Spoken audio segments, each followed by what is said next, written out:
Episode 166 to 175। CEO office. Shalini Gupta का चेहरा ठंडा और शानदार था।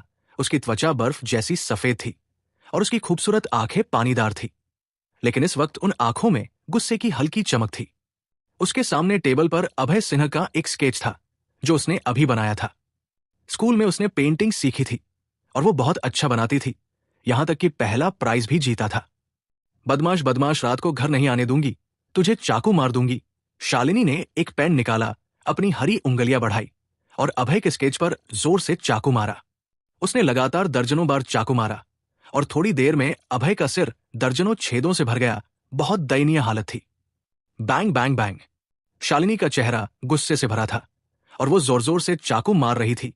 तभी दरवाजे पर खटखटाहट हुई। उसने हल्के से भौहे सिकोड़ते हुए कहा, अंदर आ। शालिनी की बात सुनकर अभय ने दरवाजा खोला और अंदर आया। उसकी नजर सबसे पहले डेस्क पर अपने स्केच पर पड़ी। जब उसने देखा कि उसकी तस्वीर में दर्जनों छेद हैं, अभय के माथे पर ठंडा पसीना छूट गया। उसके दिल में डर था। उसकी बीवी गुस्सा हो गई थी और इसका अंजाम बहुत सख्त हो सकता था। वो खुद को स्केच नहीं बनाना चाहता था। अगर उसके सिर में दर्जनों छेद हो गए तो जिंदगी का कोई चांस नहीं था। प्यारी, तू आज बहुत ब्यूटीफुल लग रही है, कल से भी ज्यादा। अभय शालिनी के पास आया और हंसते हुए बोला। गुस्से वाली औरत के लिए उसकी तारीफ करना जरूरी है। ये औरत को मनाने का तरीका है। ये हिप्पी स्माइल मत दे। मैं तुझसे पूछ रही हूं, तू कल रात घर क्यों नहीं सोया? शालिनी ने अभय को सख्त नजरों से घूरा। उसका ठंडा चेहरा हल्का गुस्सैल था। उसका पति घर नहीं सोया, ये सचमुच बहुत गलत था। उसके मन में बहुत गुस्सा था। प्यारी, मैं कल रात एक दोस्त के घर गया था। अभय ने बहाना बनाया कि वो दोस्त के घर गया था। सचमुच दोस्त के घर गया था? प्यारी, सच में दोस्त के घर गया था। तो बता, किस दोस्त के घर गया था? प्यारी, मेरा दोस्त लू शुआंजी है, एक ताओवादी पुजारी। तुझे शक तो नहीं कि मेरा किसी पुजारी के साथ कुछ है? मैं तेरा ऐसा पति नहीं हूं, मैं वैसा इंसान नहीं हूं। अभय ने थोड़े गुस्से से कहा। बेशक वो जिस लू शुआंजी की बात कर रहा था वो सचमुच एक ताओवादी पुजारी था और उसका दोस्त भी था, लेकिन लू शुआंजी स्पाइक स्क्वाड का मेंबर था और अभी अफ्रीका में था, भारत में नहीं। अभय के शब्द सटीक देखकर शालिनी के मन में बुदबुदाहट हुई। क्या सचमुच उसका पति सच कह रहा है? लेकिन उसके दिल में अभी भी थोड़ा शक था।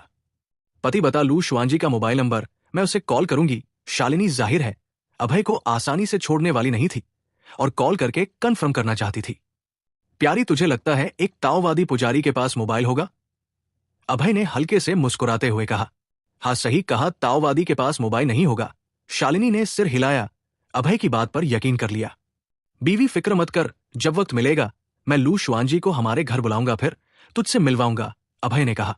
इसके बाद अभय ने औरत को मनाने के तरीके इस्तेमाल किए। अच्छी अच्छी बातें कही, शालिनी की ब्यूटी की तारीफ की, चाय डाली, मसाज किया और आखिर में शालिनी को हंसते हंसते खुश कर दिया। प्यारे, काम का वक्त हो गया, जल्दी काम पर जा। शालिनी ने अभय को ऑफिस से बाहर धकेला और हंसते हुए कहा। अभय ने अभी एक जोक सुनाया था जिससे वो बहुत हंसी थी। जोक का मतलब कुछ ऐसा था कि डिलीवरी रूम में एक प्रेग्नेंट औरत ने बच्चे को जन्म दिया और बच्चा पैदा होते ही जोर से हंसा। सब बहुत हैरान थे, समझ नहीं आ रहा था कि बच्चा क्यों हंस रहा है।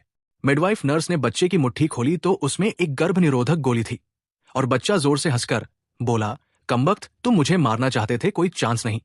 अभय के जोक ने शालिनी को जोर से हंसाया। बेशक ये सिर्फ एक जोक था, बच्चे पैदा होते ही बोल नहीं सकते। अभय सीईओ ऑफिस से निकला और सेल्स डिपार्टमेंट में भटक गया। सेल्स डिपार्टमेंट में घुसते ही उसे गर्मजोशी से स्वागत मिला। नववर्ष समारोह में उसने फेयरवेल माय कॉन्सुबाइन गाया था, जिसने बहुत सारे लोगों को दीवाना बना दिया था। कंपनी के कई कर्मचारी उसके फैन थे। फेंग भाई, मेरे लिए साइन करो, मैं तेरा फैन हूं। एक छोटे बालों वाली लड़की अभय के पास आई। उसकी आंखों में सुनहरे सितारे चमक रहे थे। फेंग भाई, मेरे लिए भी साइन करो। फेंग भाई और मेरा।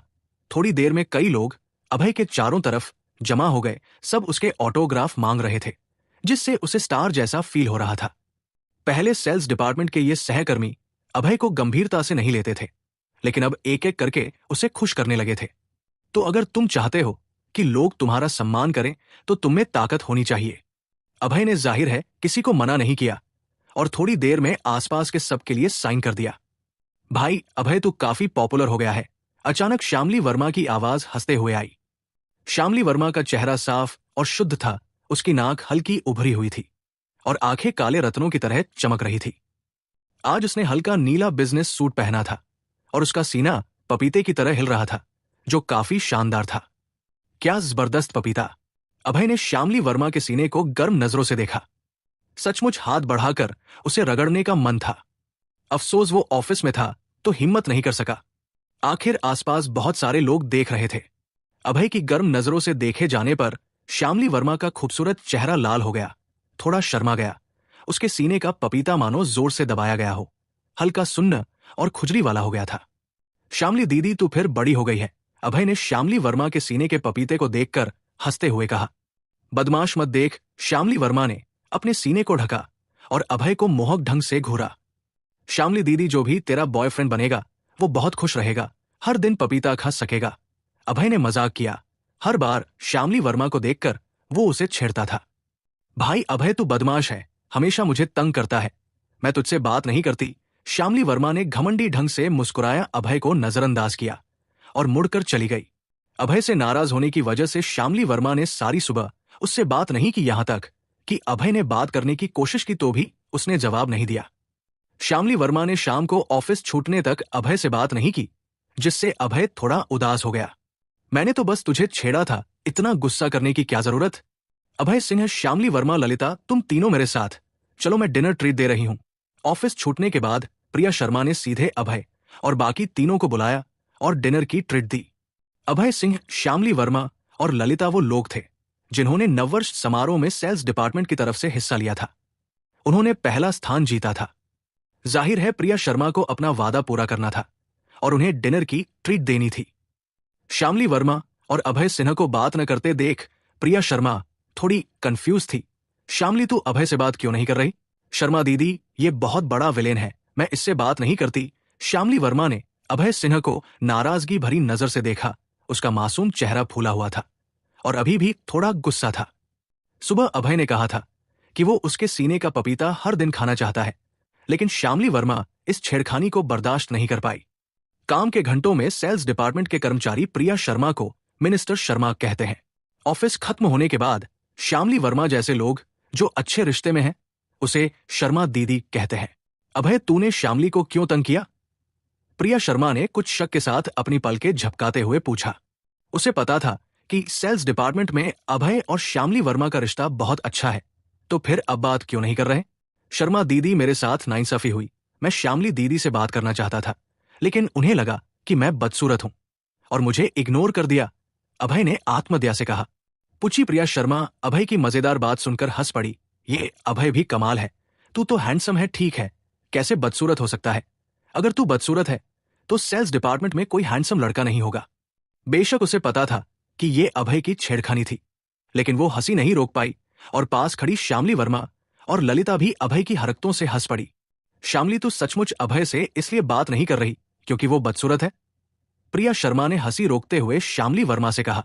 शर्मा दीदी, इसकी बकवास मत सुनो, मैं भला इसे बदसूरत समझकर क्यों बात न करूं? श्यामली वर्मा ने हंसते हुए कहा। उसके लाल होंठ हल्के से मुड़े।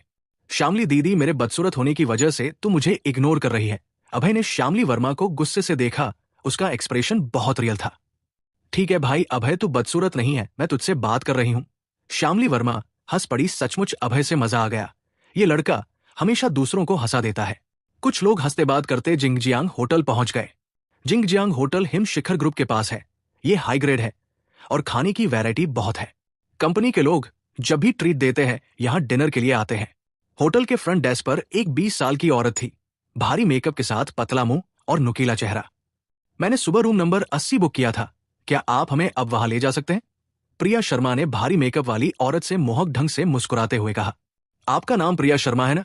आपने सुबह 8 बजे रूम नंबर 80 बुक किया था, भारी मेकअप वाली औरत ने भौहें सिकोड़ते हुए कहा। हाँ, मैं प्रिया शर्मा हूं। आप लोग लेट हो गए, रूम नंबर 80 चला गया, किसी और ने ले लिया। कोई और खाली रूम है? नहीं, आप लोग कहीं और खाने जाए तो बेहतर, भारी मेकअप वाली औरत ने थोड़े नाराजगी से कहा। उसका टोन असंतुष्ट था। जिंगजियांग होटल पास का सबसे अच्छा होटल है। न सिर्फ हिम शिखर ग्रुप के कर्मचारी बल्कि दूसरी कंपनियों के लोग भी यहां खाने आते हैं, इसलिए होटल के प्राइवेट रूम्स हमेशा फुल रहते हैं। अक्सर रूम्स न होने की नौबत आती है। भारी मेकअप वाली औरत के कहने पर कि कोई रूम नहीं है, प्रिया शर्मा की आंखों में निराशा की चमक थी। उसने आज सबको अच्छा डिनर ट्रीट देना चाहा था, लेकिन अब होटल में रूम्स नहीं तो यहां ट्रीट देना नामुमकिन था।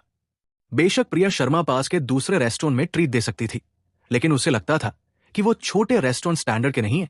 वो सबको टेस्टी खाना खिलाना चाहती थी। शर्मा दीदी, चूंकि आपके बुक किया रूम चला गया तो चलो किसी और होटल में चलते हैं। अभय ने हल्के से मुस्कुराया। उसे खाने के लिए ज्यादा डिमांड नहीं थी, चाहे बड़ा होटल हो या छोटा रेस्टोरेंट, बस पेट भर जाए। ठीक है, जब यहां रूम नहीं है तो कहीं और चलते हैं, प्रिया शर्मा ने हल्के से मुस्कुराते हुए कहा। अभय, प्रिया शर्मा और बाकी लोग मुड़कर जाने वाले थे, तभी एक मोटा मर्द एक ब्यूटीफुल औरत को गले लगाए हुए आया। मोटा मर्द मिडिल एज था, करीब 40 साल का, बहुत महंगे कपड़े पहने था और गोल्डन वॉच थी। साफ था कि वो रईस है। उसके पास वाली औरत सिर्फ 20 साल की थी, बहुत ब्यूटीफुल थी। पता था कि वो उसकी रखेल है। होटल में कोई रूम है? मोटे मर्द ने ब्यूटीफुल औरत की कमर को गले लगाते हुए फ्रंट डेस्क की औरत से कहा। वांग बॉस, बेशक है। आपने 1 घंटे पहले कॉल किया था। मैंने खास आपके लिए आखिरी रूम नंबर 80 रिजर्व रखा था, फ्रंट डेस्क की औरत ने चापलूसी से कहा। मोटे मर्द और फ्रंट डेस्क की औरत की बात सुनकर प्रिया शर्मा का चेहरा बदल गया। उसने रुककर पूछा, मिस, आपने अभी कहा था कि मैंने सुबह बुक किया, रूम नंबर 80 किसी और ने ले लिया, फिर ये खाली कैसे है? प्रिया शर्मा के सवाल पर फ्रंट डेस्क की औरत ने ठंडी मुस्कान दी और बोली, प्राइवेट रूम हमारा होटल का है, मैं जिसे चाहूं दूं, ये मेरी आजादी है, तुम्हारा इससे क्या लेना देना? फ्रंट डेस्क की औरत की बात सुनकर प्रिया शर्मा बहुत गुस्सा हुई। होटल्स आमतौर पर गेस्ट से रिजर्वेशन लेते हैं तो उनके लिए रूम्स रिजर्व रखते हैं। प्रिया शर्मा ने सुबह 8 बजे रिजर्वेशन किया था, लेकिन फ्रंट डेस्क की औरत ने रूम 1 घंटे पहले कॉल करने वाले को दे दिया। वो थोड़ा गुस्सा थी। क्या ये उसकी बेइज्जती नहीं थी? तुम अभी भी यहां क्यों खड़े हो, जल्दी नहीं निकलते? फ्रंट डेस्क की औरत ने हाथ हिलाया जैसे मक्खियां भगा रही हो। अभय और बाकियों को भगाने की कोशिश की। फ्रंट डेस्क की औरत का खराब रवैया देखकर अभय भी नाराज हो गया। उसने हल्के से भौहें सिकोड़ी और कहा, यह रूम नंबर 80 जाहिर है हमने पहले बुक किया था, फिर तुमने किसी और को क्यों दे दिया? मैंने कहा न तंग करते हो कि नहीं, जल्दी निकलो यहां से, फ्रंट डेस्क की औरत ने थोड़े चिढ़कर कहा। पास खड़ा मोटा वांग बॉस बड़ा क्लाइंट था, उसकी नेटवर्थ करोड़ों में थी। वो अक्सर यहां खाता था और कभी कभी फ्रंट डेस्क की औरत को फायदा भी देता था, तो वो जाहिर है वांग बॉस को खुश करना चाहती थी। अगर मैं न निकलूं तो? सच बताओ, जिंगजियांग होटल लियू ग्रुप का है, जो अरबों का बड़ा ग्रुप है। तुम इससे पंगा नहीं ले सकते। ओह, तो ये लियू ग्रुप का है? फ्रंट डेस्क की औरत की बात सुनकर अभय की आंखें चमक उठीं। चूंकि जिंगजियांग होटल लियू ग्रुप का है तो फ्रंट डेस्क की औरत जरूर लियू ग्रुप के लिए काम करती होगी। उसे पता था कि उसके पास रूपा सिन्हा की दी हुई 5 स्टार प्लैटिनम कार्ड है, जो लियू ग्रुप की सबसे हाई प्रोफाइल कार्ड है और लियू ग्रुप के सारे होटल्स, रेस्टोरेंट्स और दूसरी जगहों पर प्रायोरिटी यूज की जा सकती है। अभय ने हल्के से मुस्कुराया, 5 स्टार प्लैटिनम कार्ड निकाला, फ्रंट डेस्क की औरत को दिया और बोला, हमें रूम नंबर 80 दे। मैंने अभी कहा न कि रूम नंबर 80 पास वाले वांग बॉस के लिए है, तुम लोग निकल सकते हो। फ्रंट डेस्क की औरत थोड़ा गुस्सा हुई, उसका रवैया बहुत खराब था। कमबख्त, इस औरत को क्या हो गया? ये 5 स्टार प्लैटिनम कार्ड भी नहीं पहचानती। अभय के चेहरे पर काली लकीरें थी। ये लियू ग्रुप की सबसे महंगी 5 स्टार प्लैटिनम कार्ड है। इसे लियू ग्रुप के सारे होटल्स में प्रायोरिटी मिलती है। तुझे नहीं पता? अभय ने प्लैटिनम कार्ड हिलाया और कहा, तू झूठा है ना? 5 स्टार प्लैटिनम कार्ड सिर्फ प्रेसिडेंट रूपा सिन्हा के पास होता है, तेरे पास कैसे हो सकता है? फ्रंट डेस्क की औरत ने तिरस्कार से मुस्कुराया, उसकी आंखों में अविश्वास भरा था। बेशक उसने पहले कभी 5 स्टार प्लैटिनम कार्ड नहीं देखा था और एक फ्रंट डेस्क लेडी होने के नाते वो इसे छू भी नहीं सकती थी। तू कह रही है मैं झूठा हूं? अभय सिंह ने प्लैटिनम कार्ड पकड़े हुए कहा। उसकी नाक लगभग टेढ़ी हो गई थी। इतने सालों में पहली बार किसी ने उसे झूठा कहा था और वो बहुत गुस्सा था। यहां क्या हो रहा है? अचानक एक दमदार आवाज आई और एक मिडिल एज मर्द सूट पहने गोल्ड रिम्ड चश्मे के साथ आया। चश्मे वाले मर्द को आते देख फ्रंट डेस्क की औरत का चेहरा बदल गया। उसने जल्दी से कहा, मैनेजर सिन्हा ताओ, आप यहां कैसे आए? ये मिडिल एज मर्द सिन्हा ताओ था, जिंगजियांग होटल का मैनेजर। उसने फ्रंट डेस्क पर झगड़ा सुना तो आ गया। शियाओयान, ये होटल है, अपनी इमेज का ध्यान रखो, किस बात पर बहस कर रही हो? सिन्हा ताओ ने फ्रंट डेस्क की औरत को देखा और थोड़े गुस्से में कहा, जिंगजियांग होटल बड़ा होटल है और अपनी रेप्यूटेशन और इमेज का बहुत ख्याल रखता है। अगर बाहर वाले होटल स्टाफ को गेस्ट से झगड़ते देख लें तो होटल पर बुरा असर पड़ता। मैनेजर सिन्हा ताओ, ये शख्स झूठा है। इसने एक कार्ड निकाला और कहा कि ये सिन्हा कॉर्पोरेशन का 5 स्टार प्लैटिनम कार्ड है। फ्रंट डेस्क की औरत ने अभय की तरफ इशारा किया और सिन्हा ताओ से कहा। मैनेजर को थोड़ा गुस्सा देखकर उसने सारी गलती अभय पर डाल दी। 5 स्टार प्लैटिनम कार्ड सुनकर सिन्हा ताओ चौंक गया। उसे इस कार्ड की शान पता थी। ये सिर्फ प्रेसिडेंट के पास होता है। सिन्हा ताओ ने अभय को देखा। जब उसने देखा कि वो आम कपड़े पहने हैं, उसकी आंखों में शक आ गया। क्या सचमुच इस शख्स के पास 5 स्टार प्लैटिनम कार्ड है? सिन्हा ताओ का शक देखते हुए अभय ने प्लैटिनम कार्ड निकाला और बेफिक्री से कहा, फ्रंट डेस्क की लेडी को 5 स्टार प्लैटिनम कार्ड नहीं पता। क्या तुम्हें भी नहीं पता? 5 स्टार प्लैटिनम कार्ड सचमुच 5 स्टार प्लैटिनम कार्ड है? सिन्हा ताओ हैरान था। उसके दिल में हलचल थी। उसने कभी नहीं सोचा था कि सामने वाला युवक सचमुच 5 स्टार प्लैटिनम कार्ड निकालेगा। वो जिंगजियांग होटल का मैनेजर था और सिन्हा कॉर्पोरेशन का मेंबर था, तो उसने जाहिर है 5 स्टार प्लैटिनम कार्ड देखा था। इसके अलावा सिन्हा ताओ को यह भी पता था कि कुल 3 5 स्टार प्लैटिनम कार्ड है। एक सीईओ रूपा सिन्हा के पास, एक मेयर के पास और आखिरी, जिसकी उसे उम्मीद नहीं थी, वो सामने वाले युवक के पास थी। वो बहुत कंफ्यूज था कि सामने वाले युवक की क्या पहचान है कि उसके पास इतना शानदार 5 स्टार प्लैटिनम कार्ड हो सकता है। पास खड़ी फ्रंट डेस्क लेडी कब की डर गई थी। उसका चेहरा पीला पड़ गया था और आंखों में डर था। जिंगजियांग होटल की फ्रंट डेस्क लेडी होने के नाते हालांकि उसने 5 स्टार प्लैटिनम कार्ड नहीं देखा था, लेकिन उसे इसकी शान जरूर पता थी। एक बॉस तो दूर, 100 बॉस भी सामने वाले युवक जितने अहम नहीं थे। उसके दिल में बहुत पछतावा था। उसे पता था कि उसे सामने वाले युवक की चापलूसी करनी चाहिए थी, न कि उस वांग बॉस की। सर, आपका नाम क्या है? सिन्हा ताओ ने हकलाते हुए पूछा। हालांकि वो जिंगजियांग होटल का मैनेजर था, बड़ी ताकत और ऊंचा स्टेटस था, लेकिन 5 स्टार प्लैटिनम कार्ड के सामने वो कुछ भी नहीं था। उसे पता था कि जो शख्स 5 स्टार प्लैटिनम कार्ड निकाल सकता है, वो कम से कम मेयर लेवल का है। सामने वाला युवक जरूर उससे भी बड़ी बैकग्राउंड का होगा। मेरा नाम अभय सिंह है। वैसे हमने सुबह 8 बजे रूम नंबर 80 बुक किया था, लेकिन अभी फ्रंट डेस्क की लेडी इसे पास वाले मोटे मर्द को देना चाहती थी और हमें भगाना चाहती थी। तुम्हें क्या लगता है, क्या करना चाहिए? अभय ने हल्के से मुस्कुराते हुए सिन्हा ताओ से कहा। उसे पता था कि सिन्हा ताओ स्मार्ट है, उसे समझ जाना चाहिए कि क्या करना है। जाहिर है अभय की बात सुनकर सिन्हा ताओ का चेहरा बहुत बदल गया। वो फ्रंट डेस्क लेडी से बहुत गुस्सा था। शियाओयान, मैं तुझसे पूछता हूं, क्या ये सज्जन जो कह रहे हैं सच है? तूने उनका प्राइवेट रूम छीना और उन्हें भगाया? सिन्हा ताओ ने फ्रंट डेस्क लेडी को सख्त नजरों से घूरा और ठंडे लहजे में पूछा। मैनेजर, मैं फ्रंट डेस्क लेडी हकलाने लगी। अपने बचाव में कुछ कहना चाहती थी, लेकिन समझ नहीं आ रहा था कि क्या कहे, क्योंकि उसे पता था कि अभय सच कह रहा है।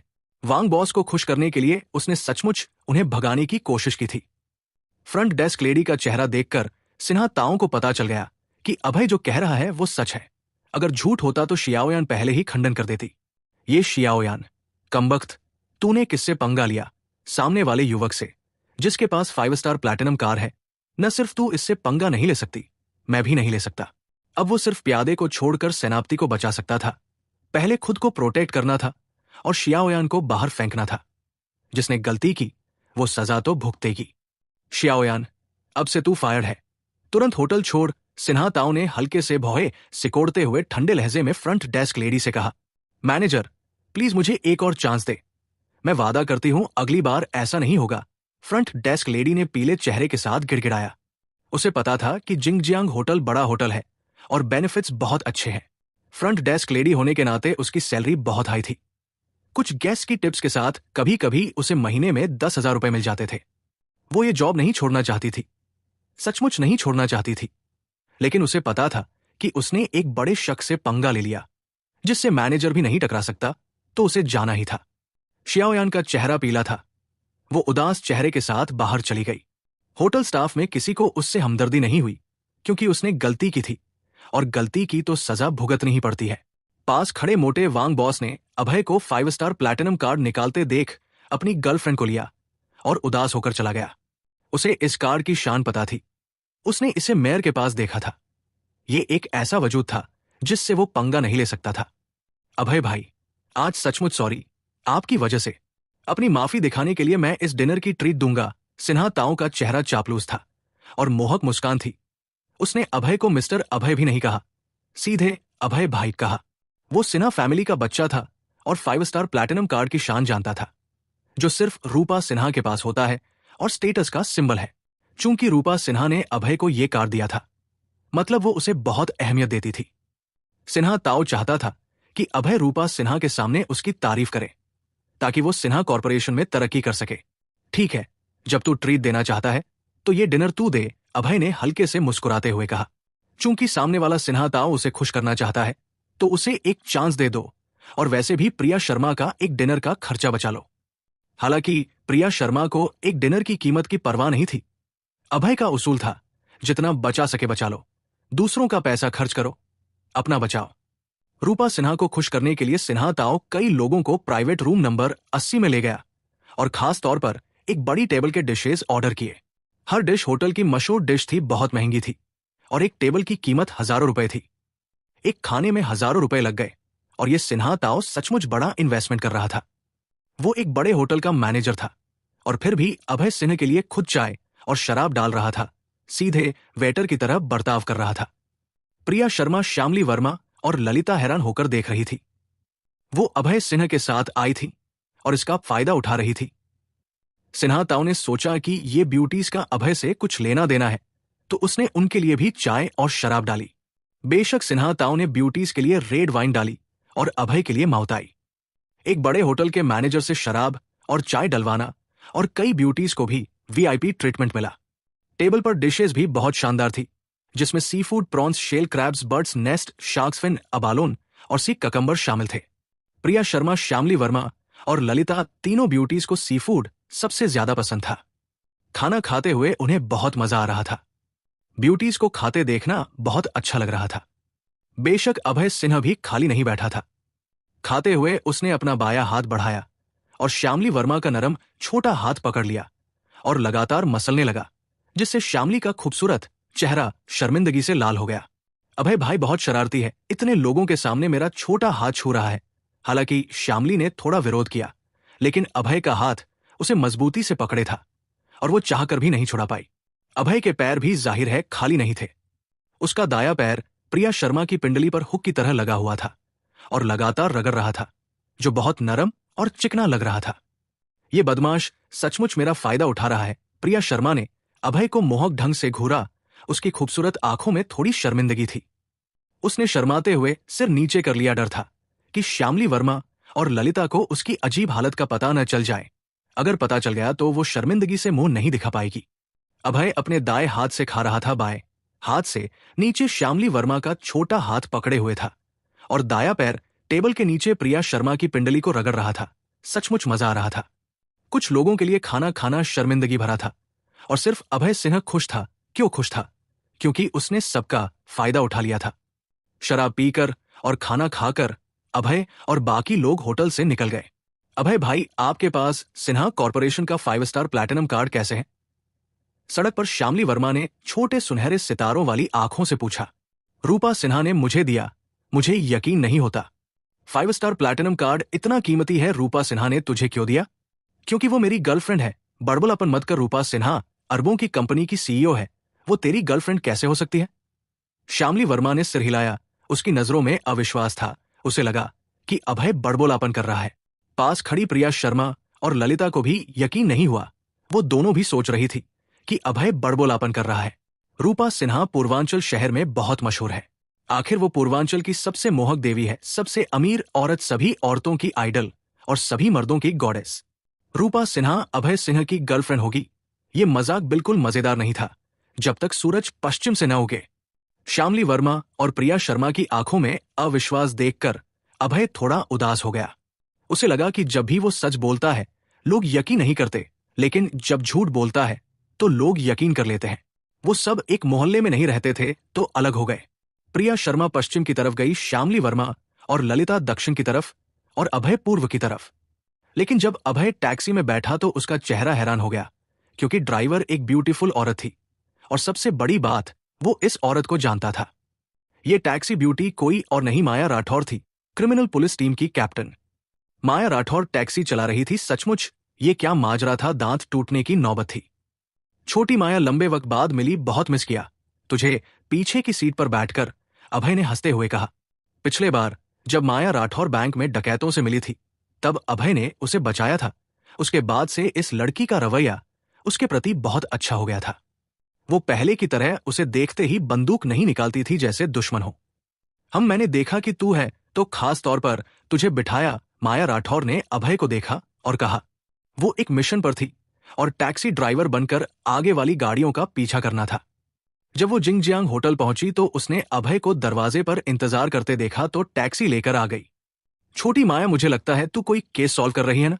तुझे कैसे पता? अरे आसान है, तू क्रिमिनल पुलिस की कैप्टन है। पुलिस यूनिफॉर्म नहीं पहनी, टैक्सी ड्राइवर के कपड़े पहने हैं। केस सॉल्व नहीं कर रही तो क्या कर रही है? अभय ने हल्के से मुस्कुराते हुए हल्के ढंग से कहा। न सिर्फ उसे पता था कि माया राठौर केस सॉल्व कर रही है, बल्कि ये भी पता था कि वो आगे वाली वैन का पीछा कर रही है। तू स्मार्ट है, मैंने तुझे गाड़ी में खींचकर सही किया। माया राठौर ने अभय की तारीफ की और हंसते हुए कहा, छोटी माया, तूने मुझे केस सॉल्व करने के लिए क्यों खींच लिया? मुझे अभी घर जाकर सोना है। अभय ने नाराजगी से कहा। माया राठौर के उसे गाड़ी में खींचने से थोड़ा उदास था। तू कह रही है कि तू क्रिमिनल पुलिस कैप्टन है, केस सॉल्व कर ले, मुझे क्यों खींच रही है? अभय सिंह, मेरी केस सॉल्व करने में मदद कर। माया राठौर ने अपने लाल होंठ हल्के से सिकोड़ते हुए शांत ढंग से कहा। क्या मेरी केस सॉल्व करने में मदद कर? अभय हैरान था और जल्दी से सिर हिलाया। नहीं, मदद नहीं करूंगा, ये पुलिस का काम है, मुझे क्यों खींच रही है? वो वुल्फ किंग था और पुलिस के सामने अपनी ताकत नहीं दिखाना चाहता था। उसे इन पुलिस वालों और उन बदमाशों से डील करना सबसे ज्यादा नफरत थी। अभय सिंह, तूने पिछले बार बैंक डकैती सॉल्व करने में मदद की थी और डकैत को मारा था, तो इस बार मेरी मदद कर। माया राठौर ने अपनी पलकें झपकाते हुए अभय से कहा। तुझे मेरी मदद चाहिए तो एक शर्त माननी होगी। क्या शर्त बता? मैं तेरे सीने को डेवलप करने में मदद करूंगा, एयरपोर्ट को पहाड़ बना दूंगा। अभय ने माया राठौर के हल्के सपाट सीने को देखा और नेक ढंग से कहा। उसे पता था माया राठौर एक ब्यूटीफुल औरत है। चमकदार चेहरा, सफेद त्वचा, हल्की उभरी नाक, लंबी काया और हीरोइक फिगर। लेकिन माया राठौर की एक कमी थी कि उसका सीना थोड़ा सपाट था जैसे एयरपोर्ट। ये कैसे चलेगा? ब्यूटी के सीने को डेवलप करने में मदद करनी ही होगी। अभय एक अच्छा इंसान है, ब्यूटीज के सीने को डेवलप करना हर मर्द का फर्ज है। मैं तेरे केले कमबख्त, मैं तेरे मुंह पर पैसिफिक सोडा थूक दूंगी। माया राठौर अभय की बेशर्मी से गुस्सा हो गई और सीधे गाली दे दी। पिछले बार बैंक डकैती के बाद माया राठौर के दिल में अभय के लिए बहुत आभार था, लेकिन उसे उम्मीद नहीं थी कि अभय फिर से उसे छेड़ना शुरू कर देगा। वो अपने सीने को डेवलप नहीं करना चाहती थी। अगर सीना डेवलप होगा तो क्या उसे हाथों से पकड़कर रगड़ना नहीं पड़ेगा? कमबख्त, मुझे पता है तेरा इरादा अच्छा नहीं है। माया राठौर के मन में बहुत गुस्सा था। छोटी माया, अभी जो तूने कहा उसे दोबारा बोल। अभय सिंह ने माया राठौर से हंसते हुए कहा। मैं तुझसे कह रही हूं, केले, मैं तेरे मुंह पर पैसिफिक सोडा थूक दूंगी। माया राठौर ने अपने लाल होंठ सिकोड़े। उसके मन में बहुत गुस्सा था। वो अभय की बेशर्मी से सचमुच नाराज थी। उसे लग रहा था कि अभय उसका दुश्मन है। हर बार इस लड़के को देखते ही उसे बहुत गुस्सा आता था। गुस्सा क्यों आता है? वजह बहुत साधारण है, क्योंकि ये लड़का हमेशा उससे शरारत करता है। छोटी माया, पैसिफिक ओशन में कोई सोडा होता है क्या? तूने आर्कटिक ओशन सोडा क्यों नहीं कहा? मुझे याद है ऐसा कोई ब्रांड होना चाहिए। अभय माया राठौर के पास और करीब आया और हंसते हुए बोला। सामने वाली पुलिस वाली के लिए हर बार उसे देखते ही छेड़ना उसकी जिंदगी का मजा बन गया था। जिंदगी पहले से ही बहुत उदास है, अगर कुछ मजेदार न ढूंढा तो बोरियत से मर जाएंगे। कमबख्त, अपना हाथ कहाँ रख रहा है? अभय का हाथ अपने सीने की तरफ बढ़ता देख माया राठौर की नाक लगभग टेढ़ी हो गई। ये कमबख्त अभी गाड़ी चला रहा है, मेरी जगह को क्यों छू रहा है? अगर कोई और देख लेगा तो मैं जीऊंगी कैसे? ये पूरा विलेन है। छोटी माया, जाहिर है तेरा सीना डेवलप करने के लिए, अभय ने हंसते हुए मसला, जिससे माया राठौर का चेहरा शर्मिंदगी से लाल हो गया और उसके मन में बहुत गुस्सा था। लेकिन गुस्से के साथ साथ उसे अपने सीने में एक सुन्नपन भी महसूस हुआ, जैसे चींटी काट रही हो, थोड़ा सुन्न और बहुत आरामदायक। छोटी माया, तू बड़ी हो गई है, अभय ने अचानक कुछ कहा जिससे माया राठौर शर्मा गई। उसे पता चला कि अभी अपनी डेवलपमेंट के बाद माया राठौर की जगह सचमुच थोड़ी बड़ी हो गई थी। इसका मतलब क्या है? इसका मतलब है कि अभय की मसाज असरदार है। उसने फैसला किया कि आगे और मसाज करेगा ताकि ब्यूटीज को डेवलप करने में मदद कर सके। ये हर मर्द का फर्ज है। अरे, वो वैन क्यों रुक गई? माया राठौर का चेहरा बदल गया। उसने अचानक देखा कि आगे वाली वैन रुक गई थी। चल नीचे उतरकर देखते हैं। माया राठौर ने अभय को सख्त नजर से देखा, फिर कार का दरवाजा खोला और नीचे उतर गई। जब माया राठौर वैन के पास पहुंची, उसका चेहरा बदल गया, क्योंकि उसने देखा कि वैन में सिर्फ एक मर्द था। वो सिगरेट पी रहा था और कोई बच्चे नहीं थे। ये क्या माजरा है? गाड़ी में बच्चे क्यों नहीं हैं? माया राठौर ने हल्के से भौहे सिकोड़ते हुए सोचा। उसे थोड़ा कंफ्यूजन हुआ। वो अभी एक बड़े अपहरण केस की जांच कर रही थी।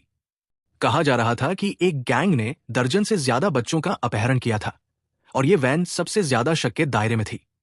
कहा गया था कि सारे अपहरित बच्चे इस वैन में हैं। माया राठौर टैक्सी ड्राइवर बनकर इस वैन का पीछा कर रही थी। उसे उम्मीद नहीं थी कि अब वैन में कोई नहीं होगा। उसी वक्त माया राठौर को अपने अंडर के पुलिस वालों का मैसेज मिला कि जिन दूसरी वैन का वो पीछा कर रहे थे वो भी खाली थी और वहां कोई नहीं था। माया राठौर चौंक गई। उसे पता था कि दूसरी पार्टी ने इन बच्चों को कहीं और ट्रांसफर कर दिया होगा और वो और उसके पुलिस वाले जिन वैन का पीछा कर रहे थे वो सब दूसरी पार्टी की चाल थी। ये क्रिमिनल गैंग कोई आम गैंग नहीं थी, बल्कि एक ताकतवर गैंग थी जिसमें एंटरकनाइज की काबिलियत थी। मिस, आप क्या ढूंढ रही हैं? वैन का ड्राइवर एक पतला युवक था। उसने माया राठौर को अपनी वैन देखते हुए देखा और पूछा, यहां लोग कहाँ हैं? माया राठौर ने वैन की तरफ इशारा करते हुए पूछा, मिस, मुझे समझ नहीं आ रहा आप क्या कह रही है। तेरी वैन में अपहरित बच्चे थे, अब वो लोग कहाँ हैं? मैं पुलिस हूं। अगर तूने उन बच्चों का पता नहीं बताया तो मेरे पास तुझे गिरफ्तार करने का हक है। मिस, भले ही आप पुलिस हो, आप दूसरों पर इल्जाम नहीं लगा सकती। आपके पास सबूत है? अगर सबूत नहीं है तो बकवास मत करो।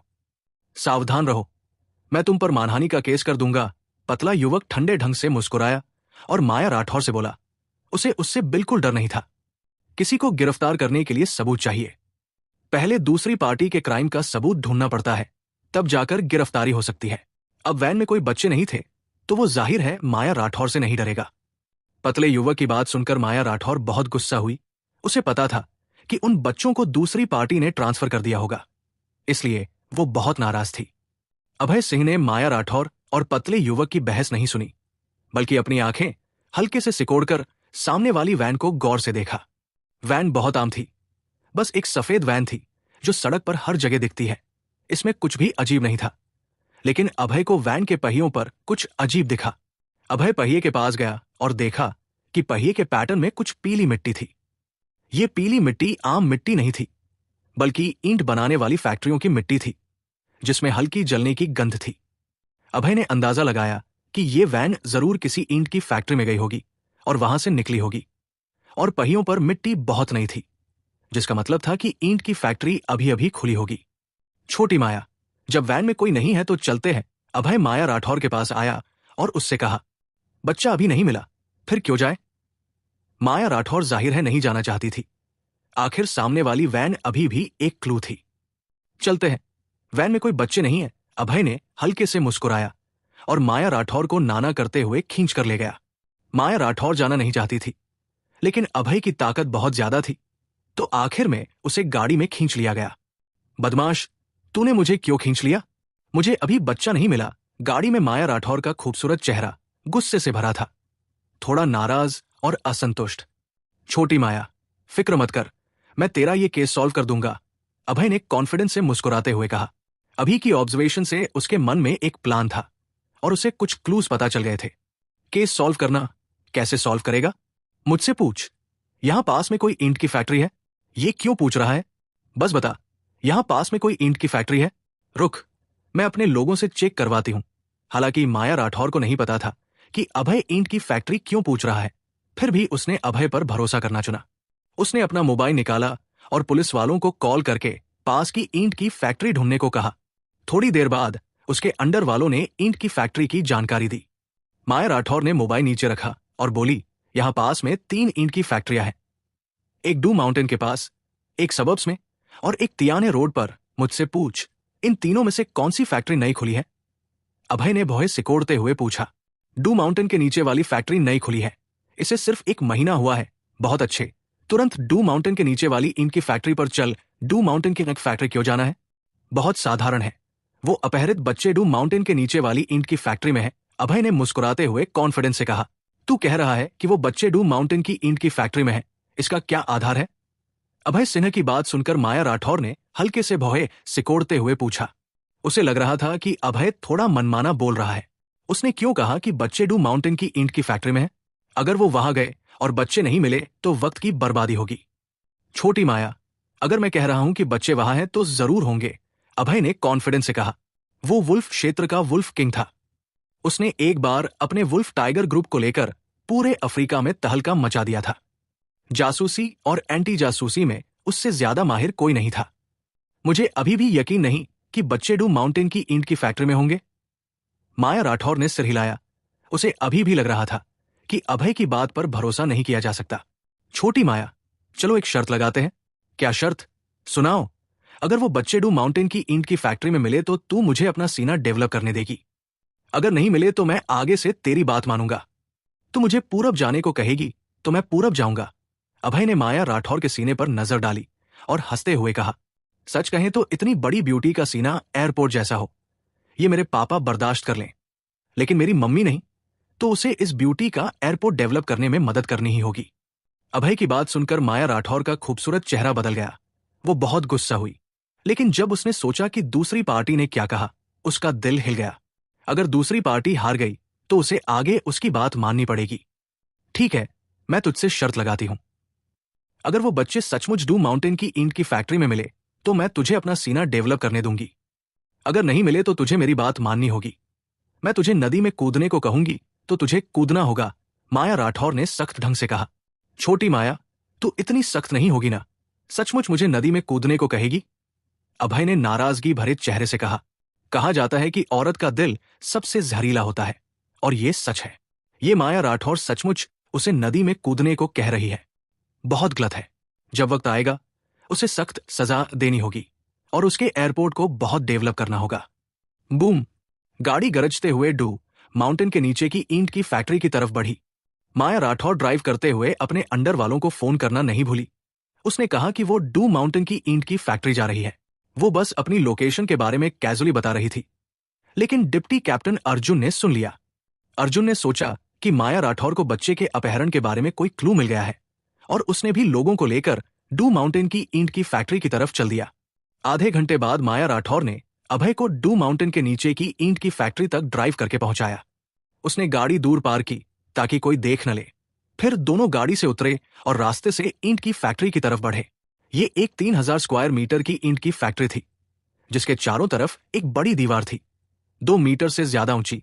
दीवार के पास कुछ लाल ईंटें रखी थी और लोहे का गेट ताला लगा हुआ था, जिससे अंदर जाना नामुमकिन था। बेशक आम लोगों के लिए अंदर जाना जरूर नामुमकिन था, लेकिन अभय सिन्हा और माया राठौर के लिए यह मुश्किल नहीं था। माया राठौर आम पुलिस स्कूल से ग्रेजुएट थी। चाहे लड़ाई हो या दीवार चढ़ना, वो बहुत अच्छी थी। और अभय सिंह, वो वुल्फ किंग था। उसके लिए 2 मीटर ऊंची दीवार लगभग सपाट जमीन जैसी थी। शू शू! अभय सिन्हा और माया राठौर दीवार पर चढ़े और अंदर कूद गए। अंदर कूदने के बाद दोनों ने देखा कि दीवार के अंदर ज्यादा ईंटें नहीं थी, बस कुछ बड़े लोहे के गेट के पास रखी थी। बाकी जगह खुली थी और कुछ जगहों पर घास उगाई थी। दोनों के सामने 500 मीटर दूर एक पुरानी 3 मंजिला इमारत थी, और इमारत के दरवाजे पर 4 लोग पहरा दे रहे थे। सबके बाल पीले रंगे हुए थे, हाथों पर टैटू थे और हाथों में डंडे थे। चेहरा खतरनाक लग रहा था। इस ईंट की फैक्ट्री में कुछ गड़बड़ है। माया राठौर उन लोगों को देखकर हैरान थी, क्योंकि आम ईंट की फैक्ट्रियों में ऐसे गुंडे नहीं होते। एक नजर में पता चलता था कि ये आम लोग नहीं हैं। अभय सिंह और माया राठौर झुककर सावधानी से साइड से आगे बढ़े। वो बहुत हल्के और धीरे चल रहे थे। डर था कि दरवाजे पर 4 लोग उन्हें देख न ले। एक घास के ढेर से गुजरते वक्त माया राठौर ने गलती से एक प्लास्टिक की बोतल पर पैर रख दिया और अचानक पफ की आवाज हुई। पफ की आवाज सुनकर दरवाजे पर चारों गुंडों ने इस तरफ देखा। अभय की रिएक्शन सबसे तेज थी। उसने जल्दी से माया राठौर को जमीन पर धकेल दिया और घास में लेट गया। अच्छा हुआ कि वो घास का ढेर था, 1 मीटर से ज्यादा ऊंचा, बहुत घना, और उन गुंडों को एक नजर में कुछ नहीं दिखा। गुंडों को कुछ नहीं दिखा, लेकिन घास में माया राठौर को बहुत अजीब लग रहा था। उसका शरीर अभय ने जमीन पर दबा दिया था और एक गहरा संपर्क हो गया था। दोनों के शरीर पास पास थे और अभय ने अपने हाथ माया राठौर के सीने पर रखे थे। थोड़ा नरम लग रहा था और उसने हाथों को रगड़ा भी, जिससे माया राठौर बहुत गुस्सा हुई। माया राठौर का खूबसूरत चेहरा लाल हो गया। वो सचमुच उठकर अभय को लात मारना चाहती थी, लेकिन उसने सोचा कि पास में 4 गुंडे हैं। अगर वो अलर्ट हो गए तो सब खत्म। तो उसने खुद को रोक लिया। छोटी माया, मैं तेरे पूरे शरीर की मसाज कर दूंगा। घास में अभय के हाथ बिल्कुल शांत नहीं थे। उसने पहले माया राठौर के सीने को मसला, फिर उसके शरीर के साथ साथ पूरे शरीर को मसल दिया। कमबख्त, जल्दी उठ, माया राठौर ने अपने शरीर के सुनपन को रोकते हुए लाल चेहरे के साथ धीरे से कहा। अभय ने उसके पूरे शरीर को छू लिया था। वो बहुत शर्मिंदा थी, लेकिन क्योंकि वो घास में थी, वो चिल्ला नहीं सकती थी। छोटी माया, अभी नहीं उठ सकते, वरना 4 गुंडों को पता चल गया तो खत्म। थोड़ी देर बाद उठेंगे। अभय ने मुस्कुराया, लेकिन उठा नहीं। इतना अच्छा मौका था। अभय उसे जाहिर है नहीं छोड़ता। वो अपनी हथेलियों को लगातार मसलता रहा और माया राठौर के शरीर का फायदा उठाता रहा। अरे, छोटी माया की काया अच्छी है, लेकिन अफसोस ये एयरपोर्ट है। अभय ने आह भरी, जिससे माया राठौर बहुत गुस्सा हुई। करीब 5 मिनट बाद अभय को लगा कि 4 गुंडे अब ध्यान नहीं दे रहे हैं, तो वो धीरे से उठा। बेशक वो खड़ा नहीं हुआ, बल्कि झुककर जमीन पर बैठ गया। दरवाजे पर 4 गुंडे पहरा दे रहे हैं। अब क्या करें? माया राठौर ने अपने बेतरतीब कपड़े ठीक किए, अभय को सख्त नजर से देखा और गुस्से में कहा, दरवाजे के सामने से नहीं जा सकते, पीछे की खिड़की से अंदर चलते हैं। अभय ने हल्के से मुस्कुराया, माया राठौर का छोटा हाथ पकड़ा, झुककर दूसरी दिशा में बढ़ गया। अभय सिन्हा और माया राठौर झुककर पीछे की खिड़की तक आए। वो पंजों के बल खड़े हुए खिड़की के साथ साथ चले और अंदर देखा। खाली कमरे में 4-5 लोहे के पिंजरे थे और दर्जन से ज्यादा बच्चे उन पिंजरों में बंद थे। कुछ बच्चों के गले में कुत्ते के कॉलर थे। बेचारे बच्चे, ये एक बेचारे बच्चों का समूह था, जिनका न सिर्फ अपहरण हुआ था, बल्कि उन पर अमानवीय अत्याचार भी हुए थे। ये नीच लोग बच्चों पर ऐसे अत्याचार कर रहे हैं। इनका मरना तय है। माया राठौर का खूबसूरत चेहरा गुस्से से भरा था। उसकी आंखों में आग थी। कमरे में उन बेचारे बच्चों को देखकर उसके दिल में एक भड़कती आग जल उठी। छोटी माया, मैं तेरी बात से सहमत हूं। ये नीच लोग सचमुच मरने के हकदार हैं। अभय सिंह ने सिर हिलाया। उसे लगा कि माया राठौर सही कह रही है। जब उसने कमरे में बच्चों की दयनीय हालत देखी, उसे भी गुस्सा आया। इन बच्चों में सबसे बड़ा किशोर था और सबसे छोटा सिर्फ 5-6 साल का, लेकिन इनका बुरा हाल कर दिया गया था। बच्चे देश के फूल और भविष्य की उम्मीद होते हैं, लेकिन इन नीच लोगों ने उनका अपहरण किया और तस्करी की, कुछ के हाथ तक तोड़ दिए। ये सचमुच बहुत क्रूर था। कमरे में 20 से ज्यादा बड़े बड़े मर्द थे, सब लंबे चौड़े और ताकतवर, और कुछ के हाथों में बंदूकें भी थी। माया राठौर जानती थी कि इस हालत में सिर्फ चालाकी से काम लिया जा सकता है, जबरदस्ती हमला नहीं किया जा सकता, वरना वो बच्चे चोटिल हो जाएंगे। इस वक्त बच्चों की सेफ्टी सुनिश्चित करना पहली प्रायोरिटी थी। अभय सिंह, अब क्या करें? माया राठौर ने अपने लाल होंठ हल्के से सिकोड़ते हुए धीरे से पूछा। उसे पता था कि इस खतरनाक हालत में सिर्फ अभय ही कुछ कर सकता है, क्योंकि पिछले बार बैंक डकैतों से उसे अभय ने ही बचाया था। माया राठौर के नजरिए से हालांकि अभय थोड़ा कमबख्त था, जो उसे छेड़ता और फायदा उठाता था, लेकिन उसकी ताकत बहुत जबरदस्त थी। छोटी माया, बहुत आसान है। पहले हम दरवाजे पर 4 गुंडों को मारें, फिर उनकी ड्रेस में घुस जाएं। अभय ने हल्के से मुस्कुराया। उसके मन में एक प्लान था। यह रणनीति थी जिसे छल से समुद्र पार करना कहते हैं। इससे लोहे के पिंजरे में बंद बच्चों को सुरक्षित बचाया जा सकता है। सच तो यह है कि अभय की ताकत से इन दर्जनों लोगों को मारना मुश्किल नहीं था, लेकिन उसे डर था कि ये बड़े मर्द दीवार फाड़कर बच्चों को चोट पहुंचाएंगे, इसलिए उसने हाथ नहीं उठाया। बेशक एक और वजह थी, वो अपने सारे पत्ते नहीं खोलना चाहता था।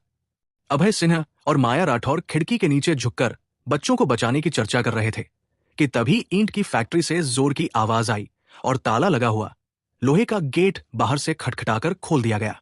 कमबख्त, ये कौन बेवकूफ है जिसने बड़ा लोहे का गेट खटखटाया? गेट खुलते देख अभय ने गुस्से से गाली दी। उसे पता था कि गेट खटखटाने से जोर की आवाज होगी और दरवाजे पर 4 गुंडे और कमरे में लोग अलर्ट हो जाएंगे। जाहिर है, दरवाजे पर 4 गुंडे और अंदर के बड़े मर्द चौंक गए। उनके चेहरे बहुत बदल गए और उन्होंने जल्दी से अपने हथियार उठा लिए। बड़ा लोहे का गेट टूट गया और 4 पुलिस गाड़ियां अंदर आ गई। इसके बाद दर्जन भर पुलिस वाले नीचे उतरे। अगुआ पुलिस वाला एक लंबा युवक था, मोटी भौहें, बड़ी आंखें, सीधी नाक और अच्छा दिखने वाला। उस युवक का नाम अर्जुन था। वो पूर्वांचल शहर की क्रिमिनल पुलिस ब्रिगेड का डिप्टी कैप्टन था। उसे पता था कि माया राठौर ईंट की फैक्ट्री आई है, तो उसने अपने लोगों को लेकर यहां आ गया। अर्जुन ने गेट तोड़ा तो उसकी नजर दरवाजे पर 4 गुंडों पर पड़ी और उसका चेहरा खुशी से चमक उठा। उसे पता था कि आम ईंट की फैक्ट्रियों में गुंडे नहीं होते और इस फैक्ट्री में गुंडे हैं, मतलब अंदर जरूर कुछ गड़बड़ है। भाई किरण, पुलिस ने ये जगह ढूंढ ली तो अब क्या करें? कमरे में एक ताकतवर मर्द ने बंदूक वाले मिडिल एज मर्द से कहा। वो मिडिल एज मर्द लंबा और मजबूत था, उसमें बुरी आत्माएं भरी थी। उसका नाम किरण था और वो इस ग्रुप का बॉस था। और क्या करें, इन बच्चों को बंधक बनाकर भागे। किरण ने उस बड़े मर्द को ठंडी नजर से देखा और कहा। उसे पता था कि वो और बाकी लोग घिर गए हैं और जबरदस्ती लड़ने की ताकत नहीं है। इन बच्चों को बंधक बनाकर ही भाग सकते हैं। अभय सिंह, अब क्या करें? अंदर के लोग बच्चों को बंधक बनाने जा रहे हैं। माया राठौर का चेहरा बदल गया और उसने चिंता से कहा। इस वक्त वो अर्जुन के बर्ताव से बहुत गुस्सा थी। उसने इस लड़के को दोषी ठहराया। कुछ नहीं करने पर लोहे का गेट क्यों तोड़ा? पहले हालात का पता लगाकर फैसला नहीं ले सकता था। और क्या करे, जाहिर है उन बच्चों को बचाए, अभय ने गुस्से से कहा। बूम! अभय ने अपनी दाई मुट्ठी उठाई और एक घूंसे से खिड़की का शीशा तोड़ दिया। उसके शरीर की एक हरकत से वो बिजली की तरह कमरे में घुस गया। शू शू! अभय ने पहले से तैयार दर्जनों पत्थर निकाले और उस ग्रुप के बड़े मर्दों पर फेंक दिए। आह आह! बड़े मर्दों को पत्थर लगे। वो दर्द भरी चीखें मारते हुए जमीन पर गिर गए। अभय की ये चाल छुपा हथियार कहलाती थी, जिसे वो कम ही इस्तेमाल करता था। ये उसका ट्रम्प कार्ड था, लेकिन आज इन बच्चों को बचाने के लिए उसे इस्तेमाल करना पड़ा। अपने चारों तरफ दर्जनों बड़े मर्दों को जमीन पर गिरते देख किरण का चेहरा बहुत बदल गया। उसकी आंखों में डर की चमक थी। इतना ताकतवर छुपा हथियार! वो दशकों से जंगल में था, उसने कभी इतना ताकतवर छुपा हथियार नहीं देखा था। पत्थरों से इंसान को गिराने की ये छुपा हथियार की तकनीक सिर्फ किंवदंती में मौजूद तांग संप्रदाय के पास हो सकती थी। तांग संप्रदाय के छुपे हथियार दुनिया में बेजोड़ हैं, लेकिन तांग संप्रदाय के हथियार जंगल में कभी नहीं दिखे। कहा जाता है कि तांग संप्रदाय के हथियार इस्तेमाल करने वाले सब औरतें हैं। सामने वाला युवक जाहिर है मर्द है। इसके पास इतना ताकतवर छुपा हथियार कैसे हो सकता है? पास मत आ, और पास आया तो गोली मार दूंगा। किरण ने अभय पर बंदूक तानी और धमकी दी, लेकिन उसकी धमकी के सामने अभय ठंडे ढंग से मुस्कुराया, अपने शरीर को हिलाया और पलक झपकते किरण के पास पहुंच गया। उसकी हैरान नजरों के नीचे उसने बंदूक छीनी, कुछ बार मसली और वो टुकड़ों में बदल गई। पेंग! अभय ने किरण के पेट में लात मारी, उसे दूर उड़ा दिया। वो दीवार से टकराया, जमीन पर गिरा और बेहोश हो गया। बेचारा किरण! इस ग्रुप का लीडर होने के नाते उसकी ताकत कम नहीं थी, लेकिन वुल्फ किंग अभय सिंह के सामने उसे जवाब देने की ताकत भी नहीं थी। बहुत ताकतवर कमरे में दर्जनों लोगों को अभय ने पलक झपकते ठीक कर दिया। माया राठौर का खूबसूरत चेहरा हल्का बदल गया, उसकी आंखों में चमक थी। उसे लगा कि अभय सचमुच बहुत ताकतवर है। जितने लोगों से वो मिली उससे ज्यादा। यहां तक कि आर्म्ड पुलिस स्कूल का इंस्ट्रक्टर भी अभय जितना ताकतवर नहीं था। कह सकते हैं कि अभय की ताकत माया राठौर की समझ से बाहर थी। शायद सेना की किंवदंती में मौजूद सैनिकों का राजा ही उसके मुकाबले का हो सकता है। अभय ने किरण को देखा, उसकी आंखों में तिरस्कार था। इस लड़के को लगा कि वो बंदूक से उसे धमका सकता है, लेकिन उसे नहीं पता था कि उसकी बंदूक उसके लिए कोई खतरा नहीं थी। हाथ ऊपर कर, नीचे बैठ, जल्दी सरेंडर कर। अभय लोहे के पिंजरे खोलकर बच्चों को छुड़ाने वाला था कि अचानक एक ठंडी और सख्त आवाज आई। अर्जुन ने अभय पर बंदूक तानी। उसके पीछे दर्जन भर पुलिस वाले थे। उन्होंने अभी दरवाजे पर 4 गुंडों को ठीक किया था और अंदर दौड़ आए। अभय को क्रिमिनल गैंग का मेंबर समझ लिया। अर्जुन को देखकर अभय गुस्से से भर गया। इसी लड़के ने अभी लोहे का गेट तोड़ा था और अंदर के बड़े मर्द को अलर्ट कर दिया था। अगर यह ना होता तो वो बच्चे बंधक बनते और चोटिल हो जाते। तू अंधा है क्या? नहीं देखा कि मैं लोगों को बचा रहा हूं? मुझ पर बंदूक क्यों तान रहा है? अभय ने अर्जुन को ठंडी नजर से देखा और गुस्से में कहा। उसके मन में बहुत गुस्सा था। उसने अभी अच्छा काम किया, तुझे धन्यवाद न देना ठीक है, लेकिन मुझ पर बंदूक तान रहा है, सचमुच बहुत गलत है। हाथ ऊपर कर, तू क्रिमिनल गैंग का मेंबर है और इन बच्चों को तूने चोट पहुंचाई। अर्जुन ने अभय सिंह से ठंडी मुस्कान के साथ कहा। वो अंदर आया तो उसने देखा कि लोहे के पिंजरों में बच्चे घायल थे। न सिर्फ वो पिंजरों में बंद थे, उनके गले में लोहे की चेन के कॉलर थे और कुछ बच्चों के हाथ टूटे हुए थे। अर्जुन ने सोचा कि ये सब अभय सिंह ने किया, इसलिए उसने उस पर बंदूक तान दी। तू न सिर्फ अंधा है बल्कि दिमाग से भी गया गुजरा है। क्या तुझे पता है कि तू अभी बिना सोचे समझे अंदर घुसा और इन बच्चों की जान खतरे में डाल दी? सामने वाले लड़के के लोहे का गेट तोड़ने की बात सोचकर अभय को गुस्सा आया। अच्छा हुआ कि वो इतना ताकतवर था कि उसने अपने छुपे हथियार का इस्तेमाल किया, वरना ये बच्चे जरूर बंधक बनते और चोटिल हो जाते। अच्छा हुआ कि सामने वाला लड़का अब उस पर इल्जाम लगा रहा था। सचमुच मरने की चाहत थी। लड़के, तूने मुझे गाली देने की हिम्मत की। मेरे पास तुझे गिरफ्तार करने का हक है। उदास चेहरे के साथ अर्जुन एक हाथ में बंदूक और दूसरे में हथकड़ी लिए अभय की तरफ बढ़ा। निकल। अभय ने गुस्से से गाली दी और जब उसने अर्जुन को अपने सामने आते देखा तो अचानक अपना दाया पैर बढ़ाया और उसके पेट में लात मारी। एक धमाके के साथ अर्जुन का शरीर उल्टा उड़ गया, दीवार से जोर से टकराया और जमीन पर गिर गया। उसका चेहरा पीला पड़ गया और मुंह के कोने से खून की एक बूंद बह निकली। जाहिर है वो घायल हो गया था। तुम सब क्या देख रहे हो? इसे गोली मार दो, अर्जुन ने एक मुंह खून थूककर अपने पीछे खड़े दर्जन भर अंडर वालों से उदास चेहरे के साथ कहा। अर्जुन की बात सुनकर उन लोगों ने अपनी बंदूकें अभय पर तान दी। हालत बहुत नाजुक थी और खतरा नजदीक था। सब रुक जाओ, बंदूकें नीचे करो। माया राठौर खिड़की से अंदर कूदी और उन दर्जन भर लोगों से कहा। अभय की स्पीड बहुत तेज थी।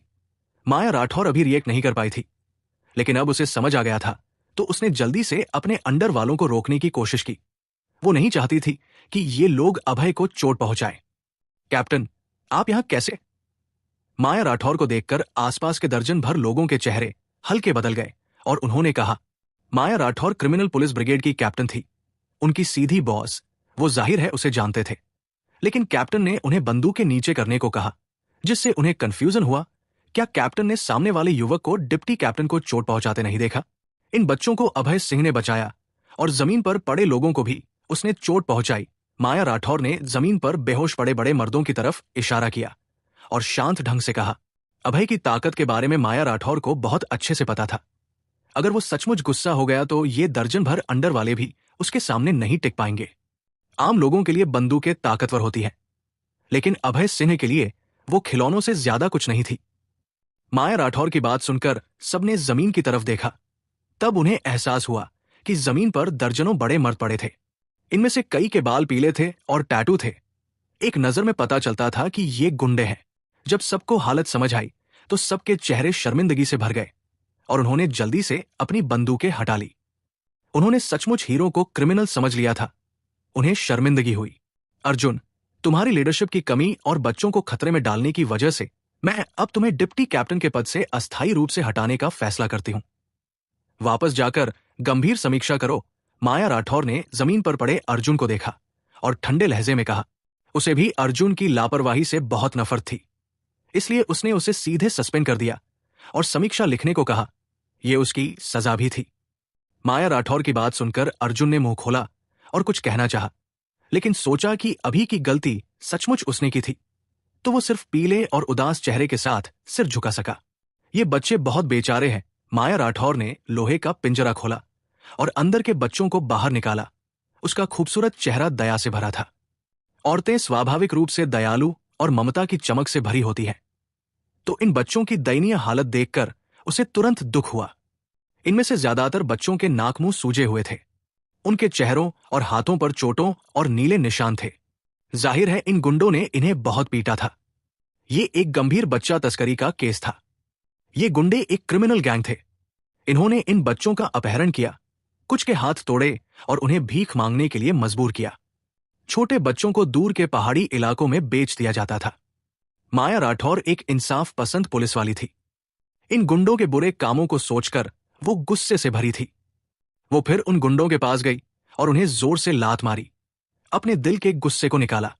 कुछ बच्चे इतने बुरी तरह घायल थे कि वो पिंजरे से बाहर भी नहीं निकल पा रहे थे और बहुत बुरी तरह रो रहे थे, जो सुनने वालों को तकलीफ दे रहा था।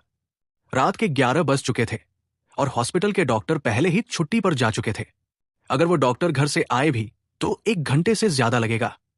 ये घायल बच्चे इतना इंतजार नहीं कर सकते थे। हर मिनट की देरी इन बच्चों को नुकसान पहुंचा सकती थी, और शायद ऐसा शारीरिक नुकसान भी जो ठीक ना हो सके। माया राठौर ने पहले ही हॉस्पिटल को कॉल करके एम्बुलेंस को जल्दी भेजने को कहा था, लेकिन इसमें कुछ वक्त लगेगा तो वो सिर्फ परेशान हो सकती थी। छोटी माया, मुझे इन बच्चों का इलाज करने दे, वक्त बर्बाद मत कर। अभय माया राठौर के पास आया और कहा, क्या छोटी माया? ये लड़का कैप्टन को छोटी माया कह रहा है? आसपास के पुलिस वालों के चेहरे हैरानी से भर गए। उनके मन में 10,000 घास मिट्टी के घोड़े दौड़ गए। उन्हें लगा कि शायद उन्होंने गलत सुना। माया राठौर कौन है? वो पूर्वांचल शहर की क्रिमिनल पुलिस की कैप्टन है, एक सख्त पुलिस वाली। पहले किसी ने उसे छेड़ा था तो उसने उसकी तीसरी टांग तोड़ दी थी, लेकिन अब सामने वाला युवक माया राठौर को छोटी माया कह रहा है। कैप्टन गुस्सा नहीं हुई, सचमुच दांत टूट गए। सबने माया राठौर को अजीब नजरों से देखा। उनकी आंखों में गॉसिप की आग चमक रही थी। क्या कैप्टन इस युवक से हार गई? अगर ऐसा है तो ये बड़ी खबर होगी। क्या देख रहे हो? जल्दी इन बदमाशों को पकड़ो। माया राठौर का खूबसूरत चेहरा बदल गया और उसने अपने अंडर वालों पर गुस्से से चिल्लाया, ये कमबख्त, तुम्हारी कैसी नजरें हैं? तुम्हारी कैप्टन कुंवारी है, ठीक है? इस सामने वाले लड़के से इसका क्या लेना देना हो सकता है? माया राठौर की गुस्से भरी चीख सुनकर आसपास के लोग कांप गए। उन्हें पता था कि कैप्टन कितनी ताकतवर है। अगर कैप्टन नाराज हो गई तो न सिर्फ खाना नहीं मिलेगा, बल्कि सैकड़ों पुशअप्स भी करने पड़ेंगे। दर्जन भर पुलिस वालों ने जल्दी से हथकड़ियां निकाली, घायल और बेहोश पड़े गुंडों को पकड़ा और पुलिस गाड़ी में ले गए। मुझे छोटी माया मत कह, इसका असर अच्छा नहीं पड़ता, माया राठौर ने लाल होते खूबसूरत चेहरे के साथ कहा। उन अंडर वालों से वो ठंडे ढंग से बोली, लेकिन अभय से उसकी नजरें शर्माई हुई थी। मैं तुझे छोटी माया नहीं कहना चाहता, बीवी कहूं। क्या ख्याल है? छोड़ो, फिर तू मुझे छोटी माया ही कह। तूने अभी कहा कि इन बच्चों का इलाज कर सकता है ना? हाँ, मैं इन बच्चों का इलाज कर सकता हूं। अभय ने सिर हिलाया और शांत ढंग से कहा, वो डॉक्टरों का राजा है और इन बच्चों का इलाज करना उसके लिए मुश्किल नहीं है। ठीक है, मैं तुझे कोशिश करने देती हूं। अभय सिंह का कॉन्फिडेंट चेहरा देखकर माया राठौर ने एक बार उस पर भरोसा करने का फैसला किया। हालांकि सामने वाला युवक थोड़ा कमबख्त था और उसे छेड़ना पसंद करता था। उसे पता था कि इतने बड़े मामले में अभय अहमियत समझ सकता है। छोटी गुड़िया, तेरी बात टूटी है, भैया इसे ठीक कर देगा, लेकिन थोड़ा दर्द होगा, बर्दाश्त करना। अभय ने हल्के से मुस्कुराते हुए एक 6 साल की लड़की से कहा। इस छोटी लड़की का रंग पीला था और शरीर पतला। एक नजर में पता चलता था कि उसे लंबे वक्त से खाना नहीं मिला और कुपोषण की वजह से ऐसा हुआ। उसकी बात थोड़ी टेढ़ी थी, गुंडों ने तोड़ दी थी। बड़े भैया, मुझे बहुत दर्द हो रहा है, क्या आप सचमुच इसे ठीक कर सकते हैं? छोटी लड़की ने आंसुओं भरी आंखों से कहा। उसकी हालत बहुत दयनीय थी। फिक्र मत कर, भैया तेरा इलाज कर देगा तो दर्द नहीं रहेगा। अभय ने हल्के से मुस्कुराया, छोटी लड़की को तसल्ली दी।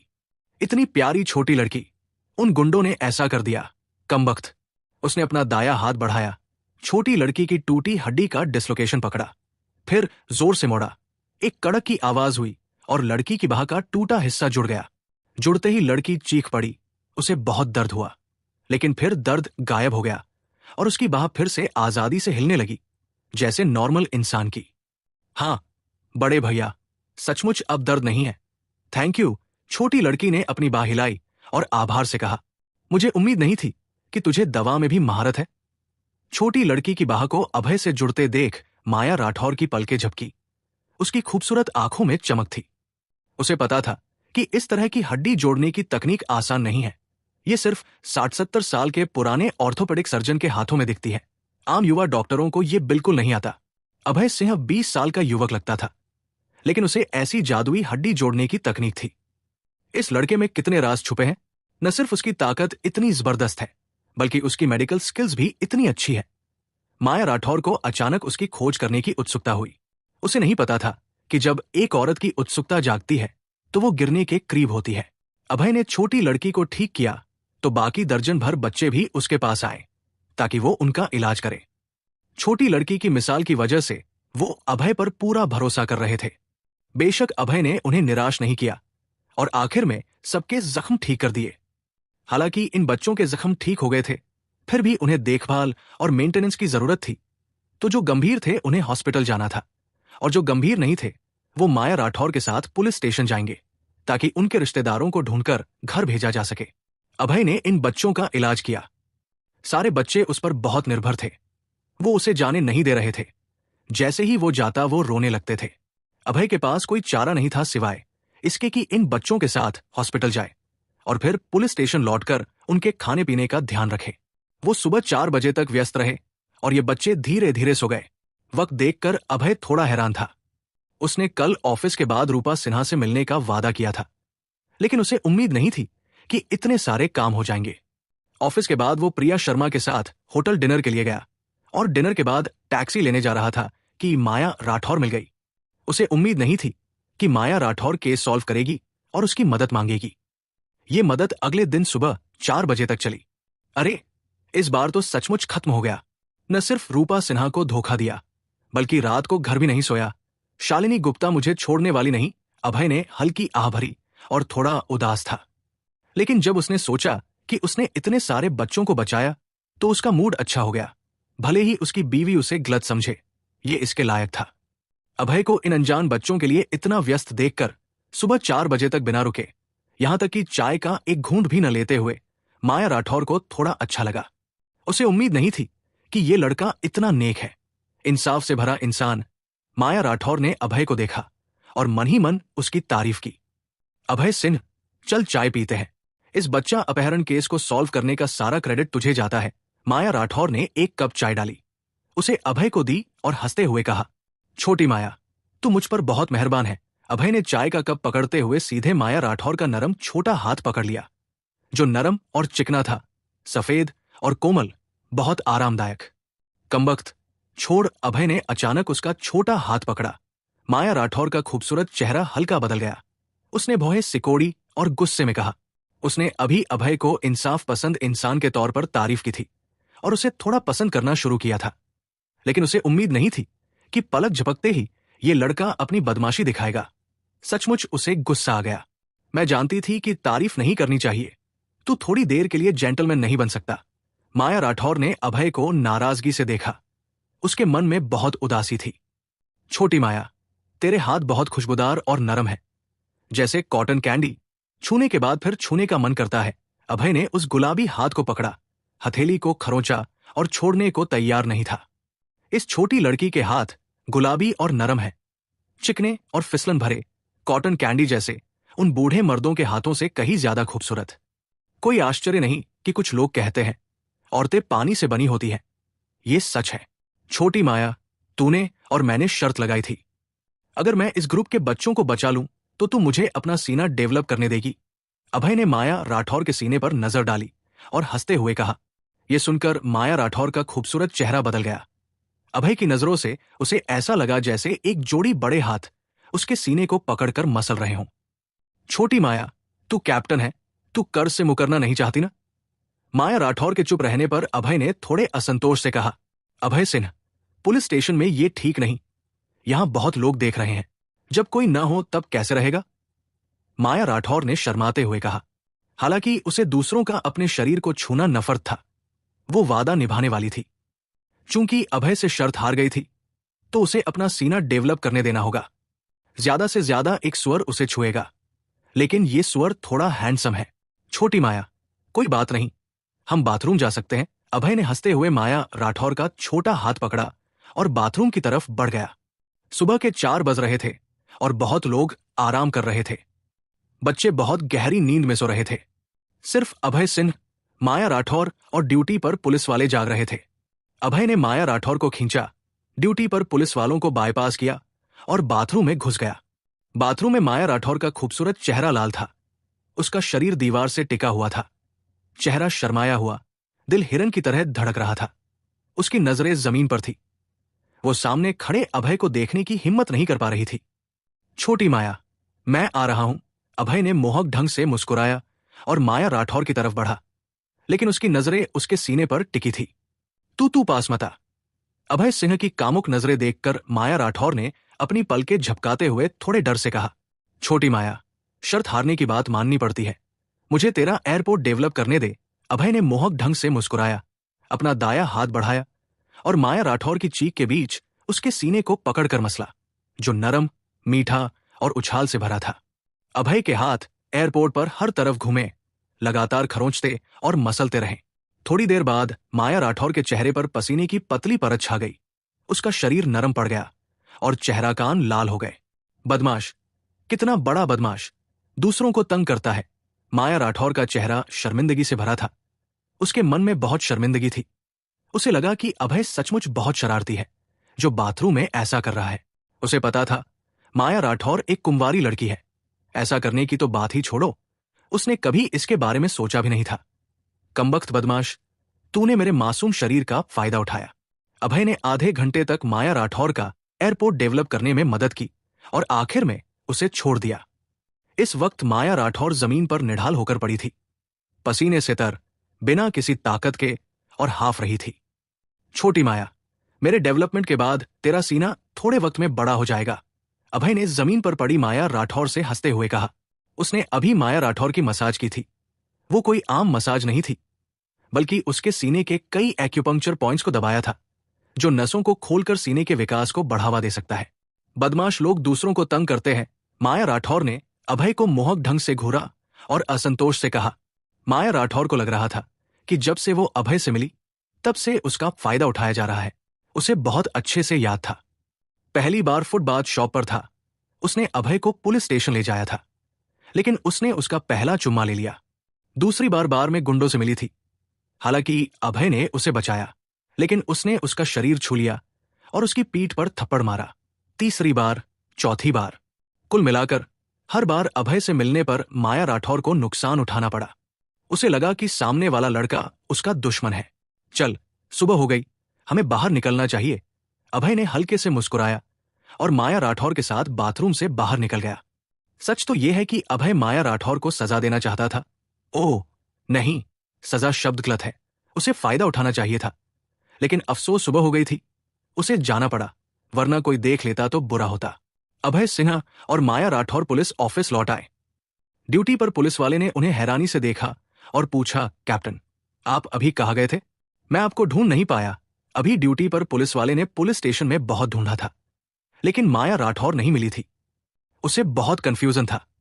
उसे साफ याद था कि कैप्टन पुलिस स्टेशन में थी, तो पलक झपकते गायब कैसे हो गई? बता मुझे क्या चाहिए, माया राठौर ने अपने दिल की शर्मिंदगी को दबाया और दिखावटी दमदारी से कहा। अपने अंडर वालों के सामने उसे अभी भी दमदार दिखना था, ताकि वो लोग उसकी बात माने और डरें। कैप्टन, ये उन बच्चों की जानकारी है, हमें आज उन्हें घर भेजना है। ड्यूटी पर पुलिस वाले ने एक जानकारी का कागज माया राठौर को दिया और कहा, यह बच्चों की जानकारी थी जो उसने रात को चेक की थी। तूने अच्छा काम किया। जब सब काम पर आएंगे, हम लोगों को भेजकर इन बच्चों को घर पहुंचाएंगे। माया राठौर ने जानकारी देखी और सिर हिलाया। ड्यूटी पर पुलिस वाले की मेहनत से बहुत संतुष्ट थी। छोटी माया, सुबह हो गई, मुझे भी काम पर जाना है, बाय। अभय ने हाथ हिलाया, मुड़ा और शान से चला गया। उसे आज कंपनी में काम पर जाना था, तो जाहिर है वो पुलिस स्टेशन में नहीं रुक सकता था, क्योंकि वो पुलिस स्टेशन का मेंबर नहीं था। लेकिन जब अभय दरवाजे पर पहुंचा, वो ठिठक गया। दर्जन भर बच्चे दरवाजे पर खड़े थे, उसे चुपचाप देख रहे थे।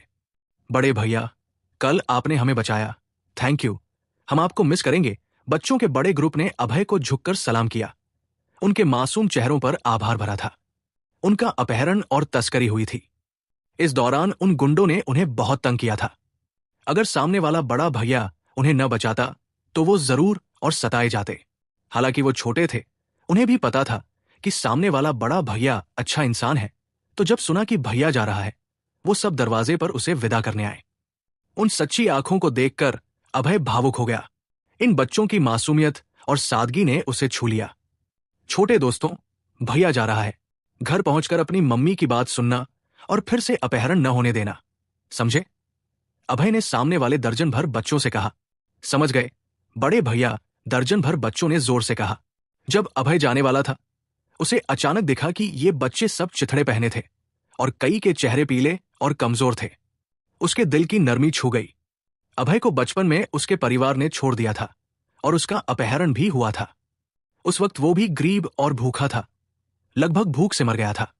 बाद में एक दयालु इंसान ने उसे कुछ पैसे और खाना दिया था, तब जाकर वो बचा था। वो अचानक मुड़ा और माया राठौर के पास आया। पूछा, छोटी माया, मुझसे पूछ, ये बच्चे कहाँ से हैं, तुझे पता है? ज्यादातर पहाड़ी इलाकों से हैं और कुछ दूर के गांवों से। तू ये क्यों पूछ रहा है? माया राठौर ने हल्के से भौहे सिकोड़ते हुए कंफ्यूज चेहरे से कहा। उसे समझ नहीं आया कि दूसरी पार्टी ये क्यों पूछ रही है। ये सुनकर अभय ने हल्के से भौहे सिकोड़ी। उसे आखिर समझ आया कि ये बच्चे सब चिथड़े क्यों पहने थे और उनकी त्वचा पीली और कमजोर क्यों थी। क्योंकि ये सब गांव के बच्चे थे, गरीब परिवारों से। ये 2 लाख रुपए हैं। जब तू इन्हें घर भेजे, हर परिवार को 10,000 रुपए देना। इसे मेरी तरफ से बच्चों के लिए तोहफा समझ अभय ने 2 लाख रुपए का चेक निकाला और माया राठौर को धीरे से कहा। उसकी आवाज इतनी धीमी थी कि सिर्फ वो और माया राठौर ने सुनी। बच्चों में से किसी ने नहीं सुना। वो नहीं चाहता था कि ये बच्चे जाने कि उसने उन्हें पैसे दिए। माया राठौर इन बच्चों को घर भेजने वाली थी। वो खुद पैसे देकर उसकी मदद कर सकता था। सच तो यह है कि अभय इन बच्चों को और पैसे देना चाहता था, लेकिन उसे पता था कि ज्यादा पैसे देना अच्छा नहीं हो सकता, बल्कि इन बच्चों को नुकसान भी पहुंचा सकता है। हर परिवार को 10,000 रुपए देने से उनकी जिंदगी बेहतर हो सकती है। बेहतर खाना और कपड़े मिल सकते हैं। अगर वो मेहनत करें तो भविष्य में अपनी किस्मत बदल सकते हैं। तू सचमुच अच्छा इंसान है। माया राठौर के लाल होंठ हल्के से मुड़े और उसने तारीफ की। सामने वाला लड़का न सिर्फ इन बच्चों को बचाया, बल्कि उन्हें अपनी जिंदगी बेहतर करने के लिए पैसे भी दिए। आज के समाज में ऐसे लोग बहुत कम और दुर्लभ हैं। बेशक मैं अच्छा इंसान हूं, अभय ने हल्के से मुस्कुराया, मुड़ा और चला गया। लेकिन जब वो मुड़ा तो उसने अपने दाएं हाथ से माया राठौर की पीठ को छुआ, जो नरम थी, उछाल से भरी और बहुत आरामदायक। छोटी माया की काया अच्छी है, छूने में मजा आता है। उसे थोड़ा गर्व हुआ। कमबख्त, मुझे तारीफ नहीं करनी चाहिए थी। माया राठौर ने अपने चांदी के दांत भींचे। वो खटखटाए और उसके मन में बहुत गुस्सा था। उसने अभी अभय की तारीफ की थी, लेकिन उसे उम्मीद नहीं थी कि ये लड़का मुड़ते ही उसे छेड़ेगा। कितना बड़ा बदमाश।